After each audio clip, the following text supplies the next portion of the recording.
Class 10th students, today I will teach you the chapter 8 National Awakening and Establishment of Political Organizations in India.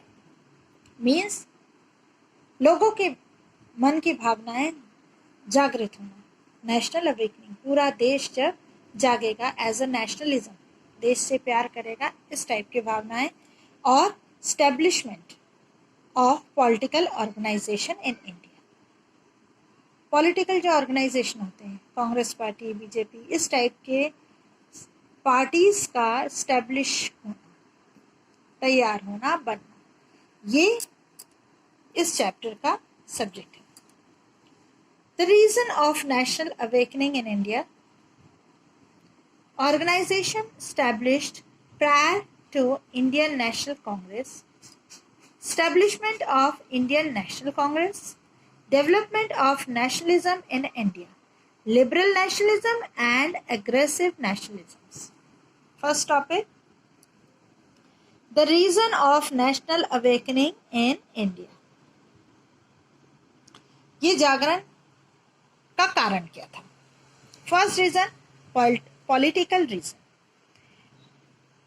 Even before the struggle of freedom of 1857, the East India Company had taken over the control of entire India with the approval of British government. After the event of 1857, the company rule in India ended and the nation was directly placed under the rule of British government. The British Parliament passed an ordinance in 1858 which aimed at many administrative changes in India, but it did not change the plea of Indians. 1857 के पहले east India company India पर राज करती थी. After 1857 British government, जो queen Victoria जिनकी head थी, वो राज करने लगी. उन्होंने ढेर सारे चेंजेस किए, लेकिन इन चेंजेस में बेसिकली इंडियंस का कुछ भी भला नहीं था. The dispatch from Queen Victoria bore an assurance for the people of India as well as for native rulers that the past mistake would not be repeated and there would be no discrimination against Indians. But these statements of assurance were never followed by the British government. Simply कि ये सारी बड़ी बड़ी बातें केवल किताबी बातें थी, वह कभी भी ब्रिटिश गवर्नमेंट ने फॉलो ही नहीं की.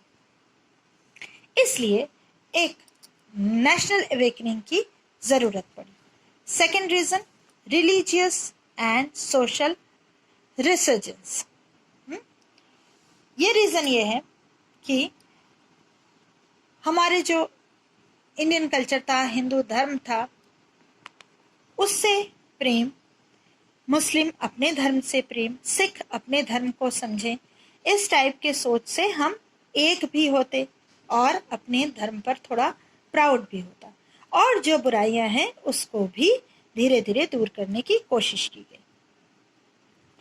इसके लीडर्स थे Raja Rammohan Roy, Swami Vivekananda, Swami Dayanand Saraswati, Ramakrishna Paramhansa, Mrs Annie Besant, etc.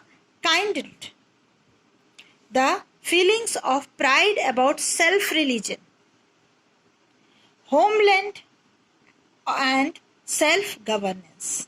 इन लोगों ने क्या किया कि हमें एक गर्व महसूस कराया, इंडियन पीपल को एक गर्व महसूस कराया. किस बात के लिए? अपने धर्म के प्रति, होमलैंड मातृभूमि के प्रति, और सेल्फ गवर्नेंस अपनी क्षमता के प्रति. ये एक बॉक्स है, इसमें ढेर सारे आपके एस्टेब्लिशमेंट इंस्टीट्यूशंस हैं और फाउंडर्स हैं. आत्मीय सभा 1815 में बना था और इसके फाउंडर थे राजा राममोहन रॉय. ब्रह्म समाज 1828, राजा राममोहन रॉय. तत्वबोधिनी सभा 1839, देवेंद्रनाथ टैगोर. प्रार्थना समाज 1867, आत्माराम पांडुरंग. सत्य शोधक समाज 1873, Jyotiba Phule. Arya Samaj 1875 Swami Dayanand Saraswati.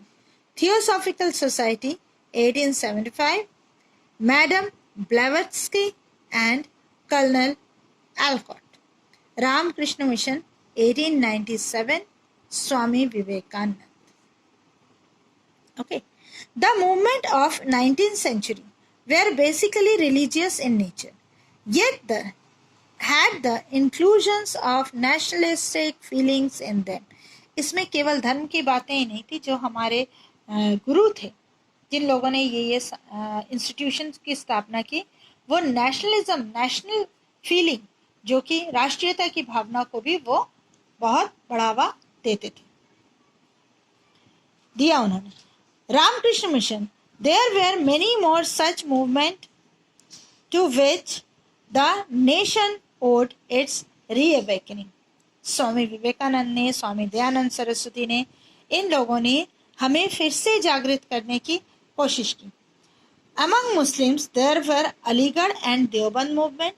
Among Sikh, there were Singh Sabha and